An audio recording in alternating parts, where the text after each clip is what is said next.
বুড়ির কি সাজ, অভিনেত্রী রূপাঞ্জনা এবার কড়া জবাব দিলেন ট্রোলের। আপনাদের সবাইকে স্বাগত সিনে গসিপে। হ্যাঁ বন্ধুরা, অভিনেত্রী সদ্যই বিয়ে করেছেন। 19 এপ্রিল রাতুল মুখার্জির সঙ্গেই সাত পাকে বাঁধা পড়েছেন রূপাঞ্জনা। 6 বছরের প্রেম পরিণয়ের দিকে এগিয়েছে। বিয়ের নানান ছবি ভিডিও ইতিমধ্যেই ভাইরাল।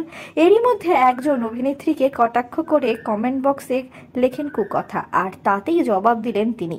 লেখেন একজন বুড়ির কি সাজ। এবার দেখা গেল অভিনেত্রীকে যোগ্য জবাব দিতে।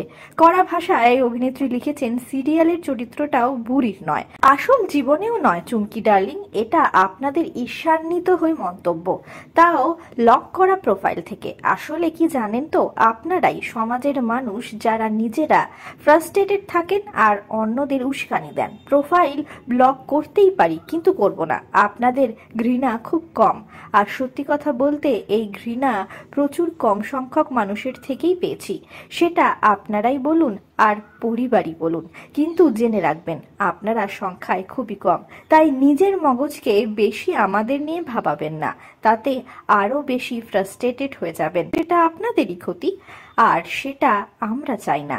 ভালো থাকবেন বন্ধুরা। 19 এপ্রিল বিয়ের পর দেখা গিয়েছিল রূপাঞ্জনা রাতুলকে পৌঁছতে শহরের একটি 5 তারা হোটেলে। আসলে আউটিং এর জন্য যাননি, সেখানে হয়েছিল তাদের রেজিস্ট্রি ম্যারেজ। রেজিস্ট্রি ম্যারেজের নানান ছবিও শেয়ার করেছেন অভিনেত্রী সামাজিক মাধ্যমের পাতায়। বিয়ের লাল বেনারসিতে সেজে উঠেছিলেন তিনি, শেয়ার করেছিলেন অনেক মুহূর্ত। অভিনেত্রী শেয়ার করা সেই ছবির নিচেই কটাক্ষ এসেছিল। এবার সেই কটাক্ষেরই যোগ্য জবাব দিলেন লাবণ্য। বিনোদন জগতের আরো অনেক খবর নিয়ে আসছি আমরা আপনাদের কাছে, জুড়ে থাকুন আমাদের সঙ্গে। আমরা হলাম সিনে গসিপ, জুড়ে থাকুন আমাদের সঙ্গে, সাবস্ক্রাইব করুন আমাদের এই ইউটিউব চ্যানেলটি।